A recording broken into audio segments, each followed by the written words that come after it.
हमें इस मुर्दा और इस जिंदा दोनों से कोई वास्ता नहीं है। उठाकर ले जाओ ये जनाजा और इस लड़की को वापस वहां ले जाके छोड़ दो जहां से लेकर आए। मेरा इस दुनिया में कोई भी नहीं है, मैं कहाँ जाऊंगी? ये मेरा मसला नहीं है। गुलाम, तुम्हें जो भी कोई कहे तुम उसे उठाकर इधर ले आओगे। ताजी माजरत चाहता हूँ, लेकिन एक मरता हुआ इंसान अगर कोई ख्वाहिश जाहिर करेगा तो कोई टाल कैसे सकता है? बहरहाल इस जनाजे को दफनाओ और इस लड़की को वापस छोड़ कर आओ। दाजी, वो अगर आप इजाजत दें तो इन्हें दफना दें। इनकी ख्वाहिश थी कि आपके गुलामों के कब्रिस्तान में ही सही, बस थोड़ी सी जगह मिल जाए।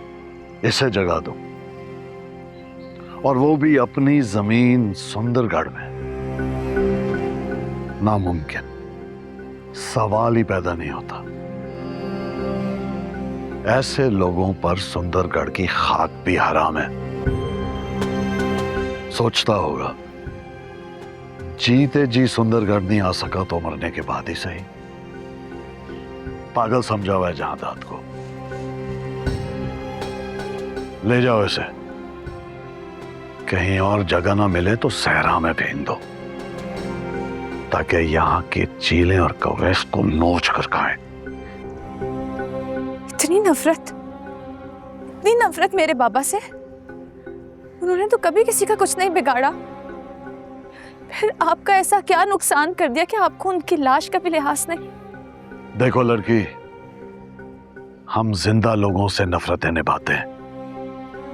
ये तो अब मर चुका, अब हमारी नफरत भी इसके साथ दफन होगी। कहीं जगह ना मिले ना तो इसको साथ वाले गांव में दफनाओ। जी।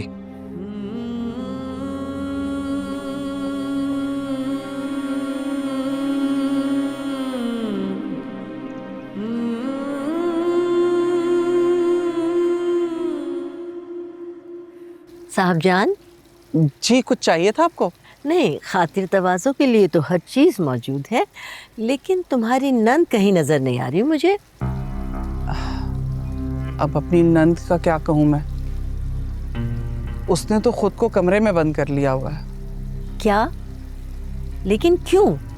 आज इतने अरसे के बाद मैं इस हवेली में आई हूँ और आते ही मुझे क्या खबर सुनने को मिल रही है? खुर्शीद ने ऐसा क्यों किया?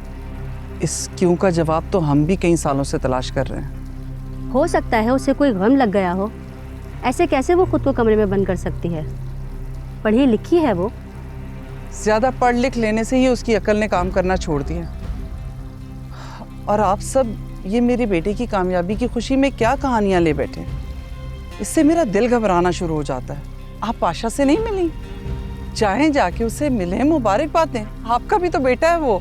हाँ हाँ, मैं उससे ज़रूर मिलूंगी और बादशाह को मिलके ही मुबारकबाद दूंगी। किस डॉक्टर को दिखा रही हो खुर्शीद को? डॉक्टर को क्यों दिखाएंगे? उसे डॉक्टर की ज़रूरत ही नहीं है, बिल्कुल ठीक है वो।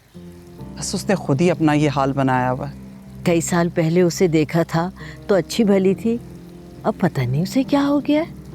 यहाँ जो भी हुआ आप सबको पता है, और सब जानते हैं इस बात को कि मेरे बदले में खुर्शीद को ब्याना था मेरे भाई के साथ। उस बेचारे का भी हाल सबने देखा। वो तो बेचारा अपनी जान से ही गया। एक तो हमारे खानदान में हर घर में 4-4 बेटियां पैदा होती हैं। मैं जरा भी आई।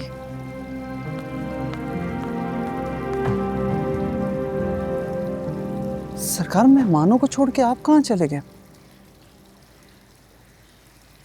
एक तो मैं तुम्हारी हर वक्त की आंखों के रडार से तंग हूं। हर वक्त मेरी जांच पड़ताल करती हूं। मैं कब कहां गया, कहां से आया हूं, बस करो।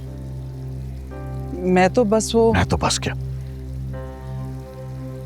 जाओ, जाकर मेहमानों पर ध्यान दो।